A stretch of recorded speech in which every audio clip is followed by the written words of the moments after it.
যুদ্ধবিধ্বস্ত গাজায় যেখানে প্রতিটি মুহূর্তই টিকে থাকার লড়াই, সেখানে সমুদ্রের ঢেউ ছুঁয়ে নতুন করে বাঁচার স্বপ্ন দেখছেন একদল ফিলিস্তিনি। বাস্তুচ্যুতদের তাঁবুর ঠিক পাশেই ইসরায়েলি নৌ টহল এড়িয়ে গাজার সৈকতে সাঁতারে অনুশীলনে নেমেছেন তারা। যুদ্ধের ছায়ায় দাঁড়িয়ে সমুদ্রের বুকে নতুন করে সাহস সঞ্চয় করছেন এই ফিলিস্তিনিরা।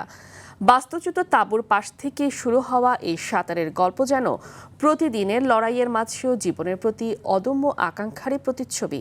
আরও জানাচ্ছেন ইমতিয়াজ আহমেদ।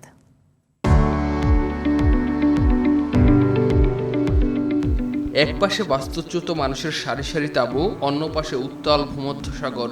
মাঝখানে দাঁড়িয়ে যুদ্ধের ধ্বংসস্তূপ পেরিয়ে বাঁচার এক ভিন্ন গল্প। বয়সভেদে নানা শ্রেণীর পুরুষরা প্রতিদিন ভিড় করছেন এই সৈকতে, সাঁতারের অনুশীলন করছেন, শেখাচ্ছেন একে অপরকে, আর মুহূর্তের জন্য হলেও ভুলে থাকার চেষ্টা করছেন যুদ্ধের ভয়াবহতা। এটি গাজা শহরের সৈকতের বর্তমান চিত্র। গাজায় 2 বছর ধরে চলা ইসরায়েলি আগ্রাসনে উপত্যকার প্রায় সব বিনোদন কেন্দ্র ধ্বংস হয়ে গেছে। নেই কোনো সুইমিং পুল, নেই শিশুদের খেলার জায়গা।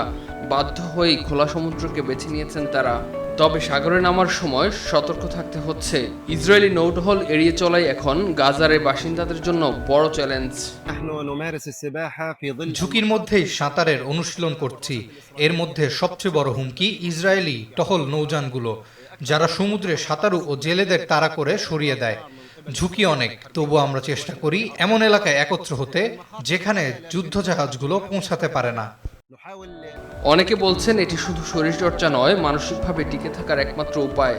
সমুদ্রের পানিতে নামলে কিছুক্ষণের জন্য হলেও ভুলে যান বোমার শব্দ, ধ্বংসের দৃশ্য আর অনিশ্চিত ভবিষ্যৎ।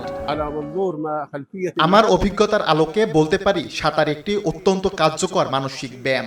এটি আমাদের সঙ্গে ঘটে যাওয়া প্রতিদিনের ঘটনা, দৈনন্দিন সমস্যা এবং এই সময়ে আমরা যে কঠিন পরিস্থিতির মধ্য দিয়ে যাচ্ছি সেগুলোর মুখোমুখি হতে মানসিকভাবে শক্তি যোগায়। মানবিক সংকটের মধ্যেও গাজার মানুষ এভাবেই খুঁজে নিচ্ছেন বেঁচে থাকার ছোট ছোট আশ্রয়, যেখানে ঢেউয়ের শব্দ ঢেকে দেয় যুদ্ধের আওয়াজ, আর এক টুকরো স্বাভাবিক জীবনের স্বপ্ন জাগিয়ে তোলে বিধ্বস্ত উপত্যকায়। ইমতিয়াজ আহমেদ, RTV।